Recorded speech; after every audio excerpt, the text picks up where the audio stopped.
Selamat siang Ibu Ninik dan teman-teman semua.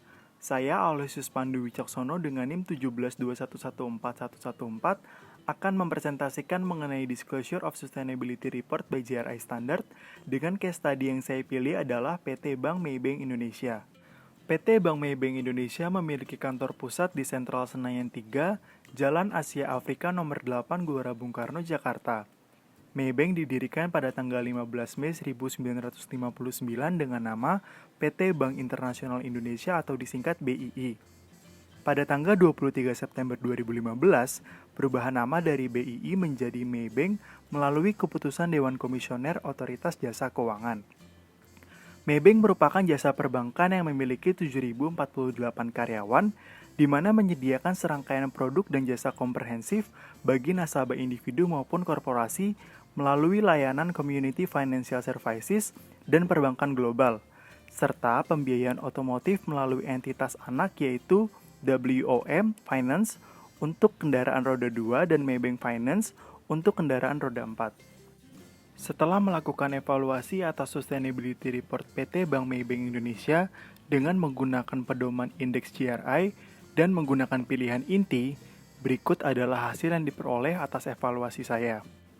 Jumlah fully applied 75 buah atau 85%, jumlah applied 9 buah atau 10%, jumlah non-applied 4 buah atau 5%, dengan demikian total indeks GRI yang digunakan adalah 88 buah. Selanjutnya, material topik yang akan saya bahas adalah mengenai ketenaga kerjaan atau dalam GRI 401 adalah kepegawaian. Berdasarkan pengecekan kesesuaian pada topik ini dengan indeks GRI 103-2 mengenai pendekatan manajemen dan komponennya terhadap topik ini, indeks ini dinyatakan fully applied atau bisa dilihat sesuai dengan gambar yang ditampilkan.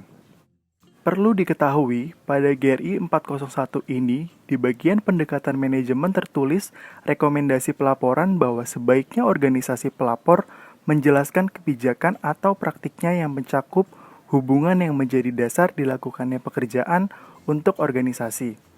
Statement ini terletak pada GRI 401 bagian rekomendasi pelaporan pada poin 1.2.1. Salah satu komponennya di bawah ini, Go Ahead Care. Yang perlu digarisbawahi pada statement ini adalah bank tidak hanya mementingkan segi bisnis, tetapi turut peduli terhadap setiap karyawan dan komunitas sebagai bentuk realisasi dari komitmen dan tanggung jawab sosial Maybank Indonesia kepada masyarakat. Tetapi, setelah saya mencoba mencari kasus yang terjadi pada periode laporan keberlanjutan ini, ada masalah di mana seperti gambar terlampir yang singkat ceritanya adalah Sylvia Niken ini sebelumnya adalah pegawai Bank Maybank Indonesia. Ia menjadi terdakwa karena kasus pencairan dana deposito atas nasabah suami istri yang sudah bercerai. Tetapi pencairan tersebut tanpa persetujuan dari pihak sang istri dan pada akhirnya sang istri bersama suami barunya melaporkan kasus ini pada kepolisian. Padahal, Niken sudah mengkonfirmasi masalah ini kepada kedua atasannya sebagai penuntut keputusan Niken. Yang disayangkan, Niken harus menjalani kasus ini di luar perlindungan Maybank Indonesia karena sudah diputuskan hubungan kerjanya. Dari masalah ini, sudut pandang saya dalam memberikan rekomendasi adalah 1. Setiap komponen pendekatan manajemen yang dicantumkan sebaiknya juga diberikan keefektifan kriteria yang digunakan. Keefektifan kriteria yang digunakan ini maksudnya adalah sejauh mana poin Go Ahead Care itu digunakan, batasan tindakan yang dilakukan itu seperti apa, dan bentuk kepedulian yang diberikan itu maksudnya seperti apa.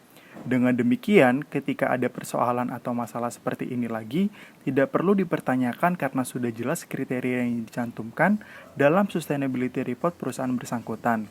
Yang kedua, keluhan pelanggan yang memang ada hubungannya dengan karyawan seharusnya ditinjau dengan karyawan yang bersangkutan sehingga memiliki titik terang dalam suatu masalah tersebut. Demikian presentasi yang sudah saya sampaikan. Atas perhatiannya saya ucapkan terima kasih.